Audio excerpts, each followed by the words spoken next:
제 아내의 침실이 비어 있습니다. 내가 죽는 날까지 그 자리를 채워준다면 당신 아들 수술비는 물론이고 현금 10억을 주겠습니다. 그 말을 들은 순간 저는 숨이 막혔어요. 40살 서연입니다. 저희 아들 민우가 급성 백혈병 진단을 받은 게 6개월 전이에요. 수술비만 3억이 필요해요. 남편은 2년 전 사업 실패로 빚만 남기고 세상을 떠났어요. 제가 물려받은 건 8천만 원의 사채 빚뿐이었어요. 매일 밤 사채업자들의 협박 전화를 받으면서도 아들 앞에서는 웃어야 했어요. 엄마, 나 때문에 힘들지? 하얗게 변한 아들의 얼굴에 미안하다고 말할 수도 없었어요. 병원에서는 수술비를 빨리 준비하라고 재촉했고 사채업자들은 이번 주 안에 돈을 갚지 않으면 아들 병실까지 찾아가겠다고 위협했어요. 정말 막막했어요. 은행에서는 담보가 없다며 대출을 거절했어요. 친척들도 모두 등을 돌렸어요. 마지막으로 찾아간 곳이 바로 강 회장의 비서실이었어요. 사실 강 회장을 알게 된 건 정말 우연이었어요. 제가 청소 아르바이트를 하는 빌딩에서 우연히 엘리베이터에 같이 탔던 거예요. 그때 제가 병원에서 수술비 독촉 전화를 받고 있었어요. 네, 알겠습니다. 며칠만 더 시간을 주세요. 제발이요. 제가 울먹이며 말하는 걸 들었나 봐요. 엘리베이터에서 내리면서 명함을 건네주며 말했어요. 내일 저녁 7시에 저희 회사로 오세요. 도움이 될 만한 일이 있을지도 모르겠습니다. 그 명함을 보고 깜짝 놀랐어요. 강철 회장이었거든요. 우리나라에서 손에 꼽히는 대기업 회장이었어요. 왜 저 같은 사람에게 관심을 보이는지 이해할 수 없었어요. 하지만 지푸라기라도 잡는 심정이었어요. 그래서 다음날 저녁 회장님의 사무실을 찾아갔어요.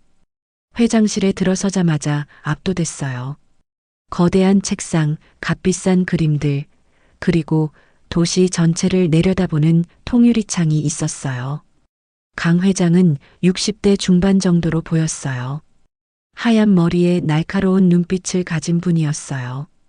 정장 차림새도 완벽했고 몸에서 나오는 아우라 자체가 범상치 않았어요. 앉으세요. 회장님이 소파를 가리키며 말했어요. 저는 떨리는 다리로 소파에 앉았어요. 아들이 백혈병이라고 했죠? 회장님이 바로 본론으로 들어갔어요. 네, 맞습니다. 수술비가 3억인데 사채빚도 8천만 원 있다고 들었습니다. 저는 깜짝 놀랐어요. 어떻게 제 사정을 그렇게 자세히 알고 있는 거죠? 혹시 저를 조사하신 건가요? 필요한 일이었습니다. 회장님의 대답은 단호했어요. 왜 저를 도우려고 하시는 건가요? 저는 회장님께 아무것도 해드릴 게 없는데요. 있습니다. 회장님이 일어나서 창 밖을 바라봤어요. 당신이 해줄 수 있는 일이 분명히 있어요. 그때 강 회장이 돌아보며 한 말이 바로 그거였어요. 저는 머리가 하얘졌어요. 무슨 말인지 이해할 수 없었어요. 죄송하지만 무슨 뜻인지 정확히 들으신 그 뜻입니다. 회장님이 다시 소파에 앉으며 말했어요. 제 아내는 3년 전에 세상을 떠났습니다. 그 이후로 저는 혼자 살고 있어요. 하지만 이제는 누군가 필요해졌습니다. 회장님의 눈빛이 이상했어요. 욕정인지 외로움인지 아니면 다른 무엇인지 알 수 없는 복잡한 감정이 담겨 있었어요. 그런데 왜 하필 저를? 당신은 절박합니다. 절박한 사람만이 계약을 제대로 지킬 수 있어요. 그리고 회장님이 잠시 멈췄어요. 당신에게는 잃을 게 많아요. 아들, 그 아이만은 살려야 하잖아요. 제 가슴이 쿵쿵 뛰었어요. 이게 현실인가 싶었어요. 저 같은 평범한 주부에게 이런 제안이 올 줄이야.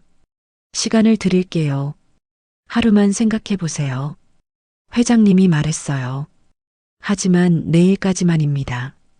그 이후에는 이 제안은 없었던 일이 되니까요. 저는 아무 말도 할 수 없었어요. 머릿속이 너무 복잡했거든요. 이것은 내 아들을 살릴 동아줄인가 아니면 내 영혼을 팔아넘기는 지옥행 계약서인가. 다음 날 저는 강 회장의 제안을 받아들이기로 결정했어요. 계약서에 사인을 하고 그날 밤 회장님의 저택으로 향했어요. 대문을 들어서자마자 압도됐어요. 마치 궁전 같은 거대한 저택이었어요. 정원도 정말 아름다웠고 분수대까지 있었어요. 하지만 집안은 어딘지 모르게 음산한 느낌이 들었어요. 오래된 고급 가구들과 어두운 조명이 묘한 분위기를 자아냈어요. 회장님이 저를 2층 침실로 안내했어요. 여기가 당신이 쓸 방입니다. 문을 열자 정말 화려한 침실이 나타났어요. 킹사이즈 침대에 비단 커튼, 값비싼 샹들리에까지. 하지만 저는 너무 긴장해서 아름다움을 제대로 감상할 수도 없었어요. 옷도 준비해뒀습니다. 회장님이 드레스룸을 가리켰어요. 그 안에는 제가 평생 입어본 적 없는 고급 옷들이 가득했어요. 실크 잠옷, 명품 드레스, 보석까지. 이 모든 걸 제가 써도 되나요? 당연합니다. 이제 당신은 강 회장의 아내니까요. 회장님이 와인 2잔을 가져왔어요. 긴장하지 마세요. 천천히 익숙해지면 됩니다. 와인을 마시니 조금은 긴장이 풀렸어요. 하지만 여전히 무서웠어요. 이제 정말로 시작되는 거구나 싶었어요. 회장님이 침대에 앉으며 저를 바라봤어요. 저는 눈을 꽉 감았어요. 모든 걸 체념하고 있었거든요. 아들을 위해서라면 이 정도는 감수해야겠다고 생각했어요. 그런데 예상과 다른 일이 일어났어요. 회장님이 제 몸에 손을 대는 대신 침대 위로 서류 뭉치 하나를 던졌어요. 뭐예요, 이게? 제가 놀라며 물어봤어요. 내 아내의 역할은 내 몸을 상대하는 게 아니라 내 적과 싸우는 것이요. 회장님의 말에 저는 더욱 당황했어요. 그 서류를 펼쳐보니 깜짝 놀랐어요. 온갖 사진과 문서들이 들어 있었어요. 그리고 맨 위에 적힌 이름은 강태민이었어요. 이 사람이 누구예요? 제 아들입니다. 서류에는 강태민의 모든 비리와 범죄 행각이 담겨 있었어요. 탈세, 횡령, 심지어 폭행 사건까지. 정말 충격적인 내용들이었어요. 왜 이런 걸 저에게 보여주시는 거예요? 당신이 상대해야 할 사람이기 때문입니다. 회장님의 목소리에 차가운 분노가 담겨 있었어요. 저는 이해할 수 없어요. 본인의 아들인데 왜? 그놈은 제 아내를 죽였습니다. 회장님의 말에 저는 숨이 멎는 듯 했어요. 아내가 병으로 죽었다고 생각하셨겠지만 사실은 그놈이 약을 바꿔치기 했어요. 어머니의 유산을 혼자 차지하기 위해서 말이에요. 정말 믿을 수 없는 이야기였어요. 아들이 어머니를 죽였다니. 그런데 왜 지금까지 가만히 계셨어요? 증거가 없었습니다. 그리고 저도 공범이었거든요. 회장님의 고백이 이어졌어요. 아들의 범죄를 알면서도 회사의 명예를 위해 덮어줬어요. 그게 아내를 또 한 번 죽인 거나 마찬가지였죠. 회장님의 눈에 눈물이 맺혔어요. 성적인 제안은 당신의 절박함과 각오를 시험하기 위한 것이었어요. 진짜 복수를 위해서는 목숨을 걸 각오가 있어야 하거든요. 저는 이제야 상황을 이해하기 시작했어요. 그럼 제가 해야 할 일은 강태민을 무너뜨리는 것입니다. 법적으로, 사회적으로 완전히 파멸시키는 거예요. 회장님이 제 손을 잡았어요. 쉬운 일은 아닐 거예요. 그놈은 교활하고 잔인해요. 하지만 당신이라면 할 수 있을 것 같아요. 왜 저를 믿으시는 거예요? 당신에게는 저와 같은 복수심이 있어요.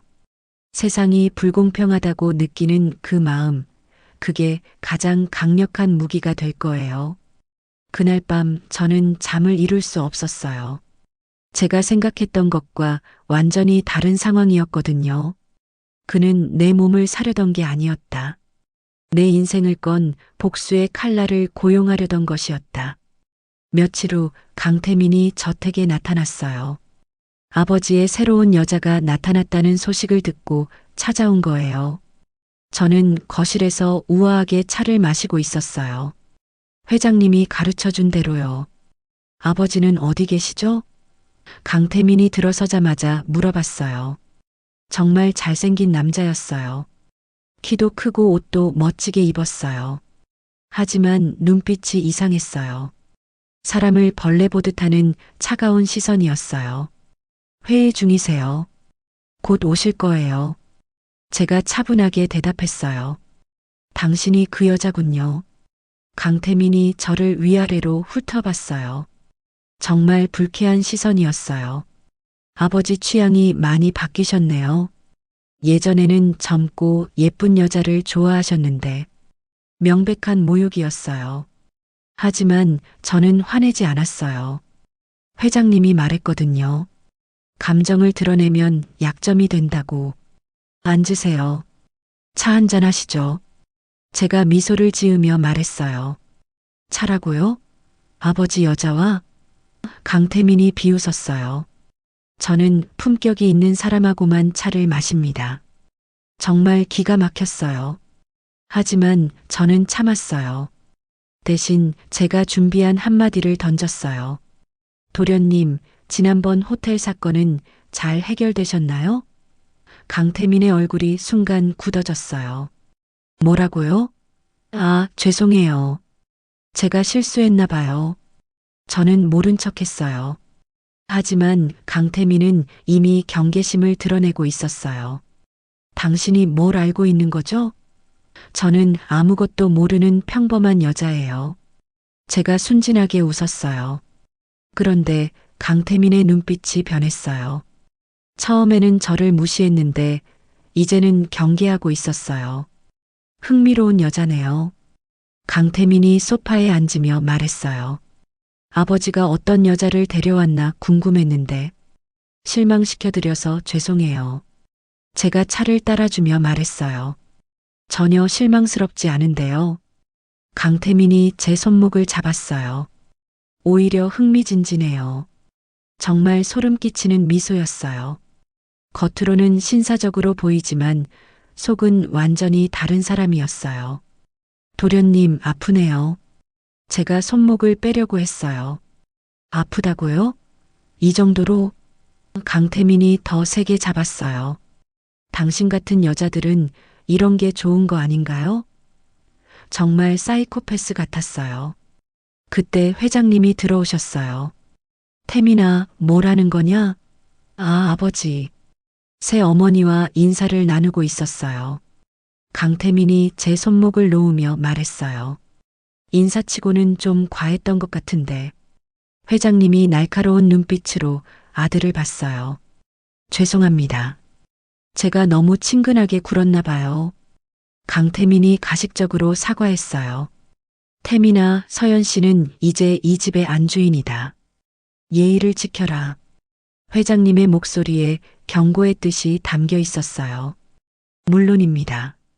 앞으로 잘 부탁드려요. 어머니. 강태민이 저를 쳐다보며 말했어요.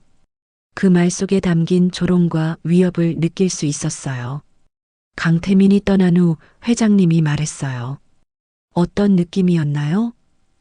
정말 위험한 사람이에요. 겉과 속이 완전히 달라요. 맞습니다. 그래서 더 조심해야 해요. 그놈은 자신에게 위협이 된다고 생각하면 가만두지 않을 거예요. 회장님의 말에 저는 긴장했어요. 혹시 제가 실수한 건 아닐까요? 아니요, 잘했어요. 그놈이 당신을 무시하다가 경계하기 시작했다는 건 좋은 신호예요. 그날 밤 저는 강태민의 그 차가운 눈빛을 잊을 수 없었어요.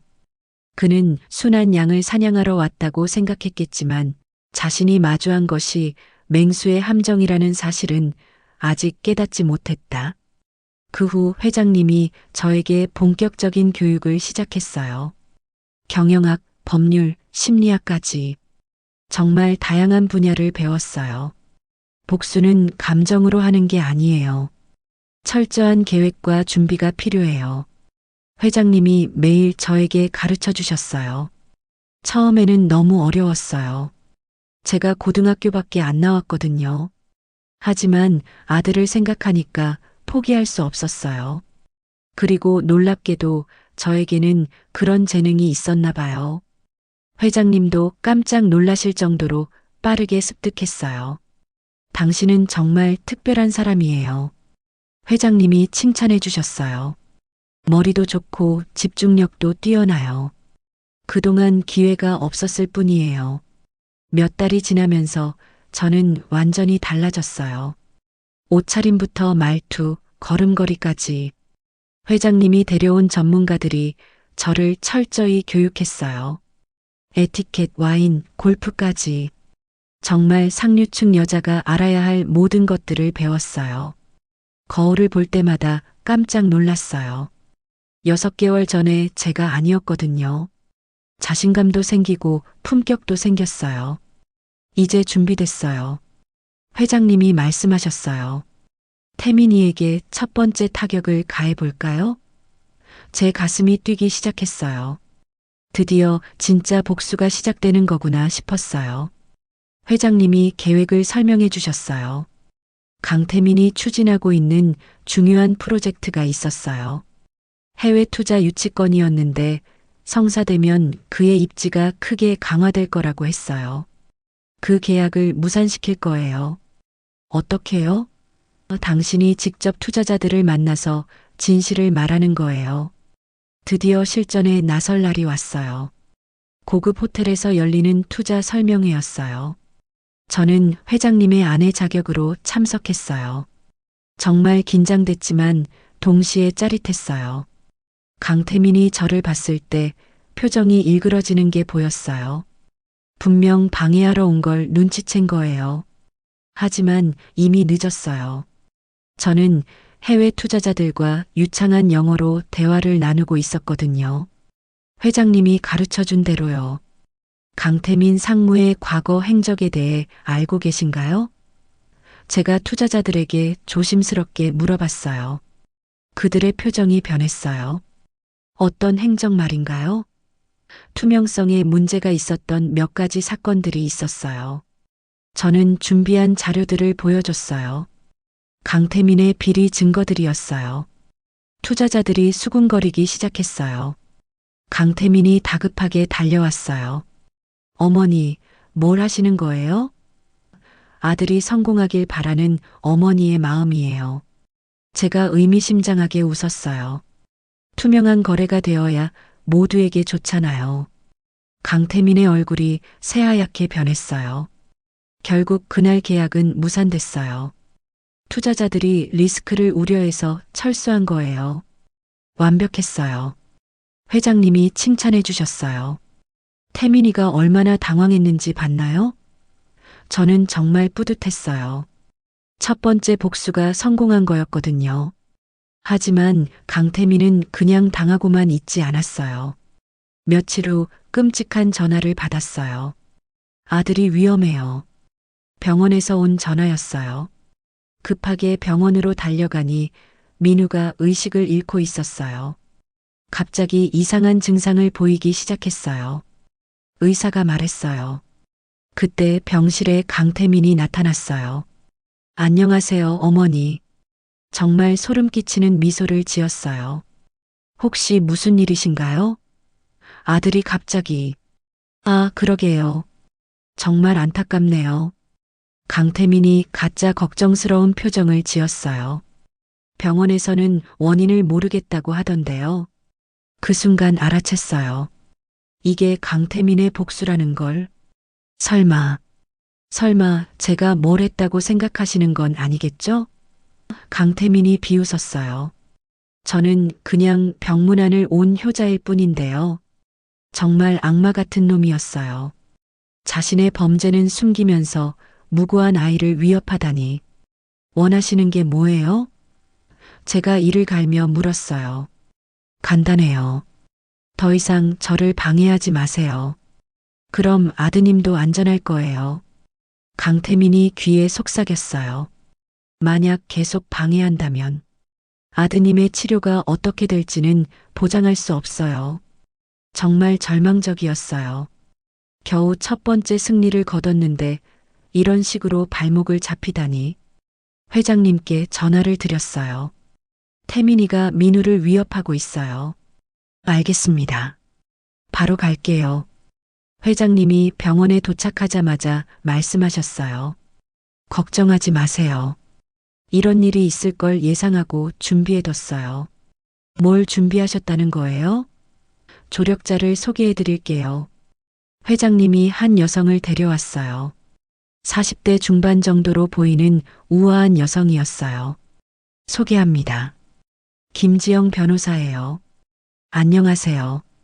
김 변호사가 정중하게 인사했어요. 그런데 어떻게? 제 아내의 여동생이에요. 회장님이 설명해 주셨어요. 오래전부터 태민이의 복수를 계획해 왔어요. 정말 놀라운 이야기였어요. 이 복수 계획이 회장님 혼자만의 것이 아니었던 거예요. 언니가 죽은 후부터 증거를 모아왔어요. 김 변호사가 말했어요. 하지만 혼자서는 한계가 있었어요. 그래서 형부가 당신을 찾은 거예요. 저를 찾았다고요? 당신 같은 사람이 필요했어요.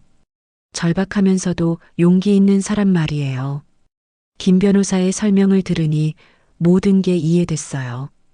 그럼 제가 마지막 퍼즐 조각이에요. 회장님이 제 손을 잡으며 말씀하셨어요. 당신이 없었다면 이 계획은 불가능했을 거예요. 정말 놀라웠어요. 저는 그냥 우연히 선택된 줄 알았는데 사실은 오랜 계획의 일부였던 거예요. 민우는 어떻게 되는 거예요? 걱정하지 마세요. 이미 조치를 취했어요. 김 변호사가 안심시켜 주었어요. 태민이는 더 이상 민우에게 손 뗄 수 없을 거예요. 정말 든든했어요. 나는 이 전쟁의 유일한 병사인 줄 알았다. 하지만 나는 복수의 여신들이 오랫동안 기다려온 마지막 퍼즐 조각이었을 뿐이다. 이제 본격적인 복수가 시작됐어요. 김 변호사와 함께 강태민의 모든 범죄 증거를 수집했어요. 탈세부터 횡령, 폭행, 심지어 살인까지. 정말 상상도 못할 만큼 많은 범죄를 저질렀더라고요.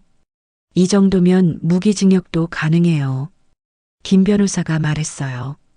하지만 가장 충격적인 건 따로 있었어요. 강태민이 자신의 어머니를 죽인 방법이 밝혀진 거였어요. 어머니의 심장약을 독성 물질로 바꿔치기 했어요. 김 변호사가 증거를 보여줬어요. 그리고 그 독성 물질을 공급한 업체와의 거래 내역까지 찾아냈어요. 정말 소름 끼쳤어요. 어떻게 자식이 부모에게 이런 짓을 할 수 있을까요? 하지만 아직 결정적인 증거가 하나 더 필요해요. 뭐예요? 강태민의 자백이에요. 아니면 결정적인 물증이라도. 그때 회장님이 충격적인 고백을 하셨어요. 사실 저는 태민이의 범죄를 오래전부터 알고 있었습니다. 저와 김 변호사 모두 놀랐어요. 뭐라고요? 아내가 죽던 날 저는 태민이가 약을 바꿔치기 하는 걸 봤어요. 회장님의 목소리가 떨렸어요. 그런데 왜 막지 않으셨어요? 회사 때문이었어요. 스캔들이 터지면 주가가 폭락하고 직원들이 피해를 볼 것 같아서. 회장님이 눈물을 흘리기 시작했어요. 저는 아내보다 회사를 선택했어요. 그게 제가 저지른 가장 큰 죄예요. 정말 충격적인 고백이었어요. 그래서 이 복수는 태민이에 대한 분노이자 저 자신에 대한 참회이기도 해요. 회장님이 무릎을 꿇으며 말씀하셨어요. 아내에게 용서를 구하는 마지막 기회라고 생각해요. 김 변호사도 울고 있었어요. 형부, 그동안 얼마나 고생하셨어요. 지영아, 미안하다. 언니를 지키지 못해서. 정말 슬픈 장면이었어요. 하지만 동시에 저는 복잡한 감정을 느꼈어요. 회장님이 단순한 피해자가 아니라는 걸 알게 됐거든요. 그분도 어느 정도는 공범이었던 거예요. 하지만 이제라도 늦지 않았어요. 제가 말했어요. 태민을 정의의 심판대에 세울 수 있다면 모든 게 의미가 있을 거예요. 고맙습니다, 서연 씨. 회장님이 제 손을 잡으며 말씀하셨어요. 당신이 아니었다면 저는 평생 죄책감에 시달렸을 거예요. 그날 밤 저는 많은 생각을 했어요. 복수라는 게 생각보다 복잡한 거였어요. 선악이 명확하게 구분되지 않았거든요. 하지만 한 가지 확실한 건 강태민만은 반드시 처벌받아야 한다는 거였어요. 괴물은 태어나는 것이 아니었다. 만들어지는 것이었다. 그리고 그 괴물을 만든 공범이 지금 내 앞에서 무너져 내리고 있었다. 드디어 심판의 날이 왔어요. 긴급 이사회가 소집됐어요. 강태민의 모든 범죄 행각을 폭로할 자리였어요. 이사회실에는 기자들도 있었어요. 김 변호사가 준비한 언론 플레이였어요.